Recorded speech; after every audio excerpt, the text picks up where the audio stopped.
Hello viewers, welcome to my channel Jaya சினிவாஸ்.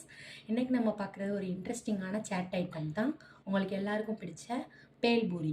Bhelpuri சொல்லுவாங்க, காரப்பூரி சொல்லுவாங்க. நம்ம வந்து இன்றைக்கி இன்ட்ரெஸ்டிங்காக எப்படி செய்யலான்னு பார்க்கலாமா? ஃபஸ்ட்டு வந்து உங்களுக்கு தேவையான அளவு பொரியும் வேர்க்கடலையும் கலந்த மாதிரி எடுத்துக்கோங்க. அடுத்து அதில் உங்களுக்கு தேவையான அளவு மிக்சர் போட்டுக்கோங்க. நிறையாவே போட்டுக்கோங்க, அப்போ தான் டேஸ்ட் வந்து ரொம்ப ரொம்ப டேஸ்டியாக இருக்கும்.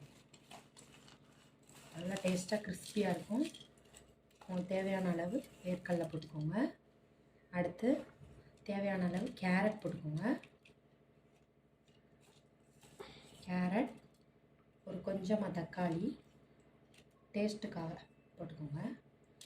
அடுத்து கொஞ்சமாக கேரட், தக்காளி அண்ட் தென் வெங்காயம் இதெல்லாம் போட்டுக்கோங்க.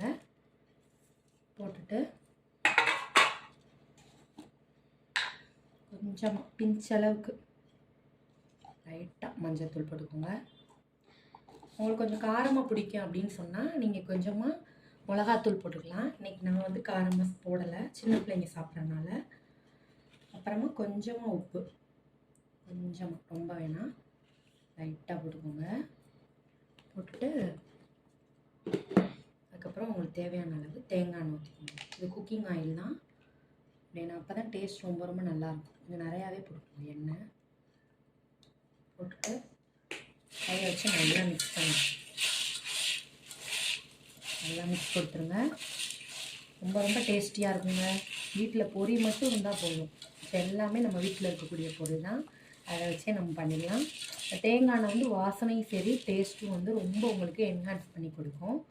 ஃபைனலாக சாப் பண்ண கொத்தமல்லி அப்படியே தூவி இறக்கிட்டிங்கன்னா டேஸ்டியான பேல்பூரி ரெடி ஆயிடுச்சு. இன்னொரு இன்ட்ரெஸ்டிங்கான கண்டென்ட்டோடு உங்களை சந்திக்கிறேன். Until then bye from Jaya.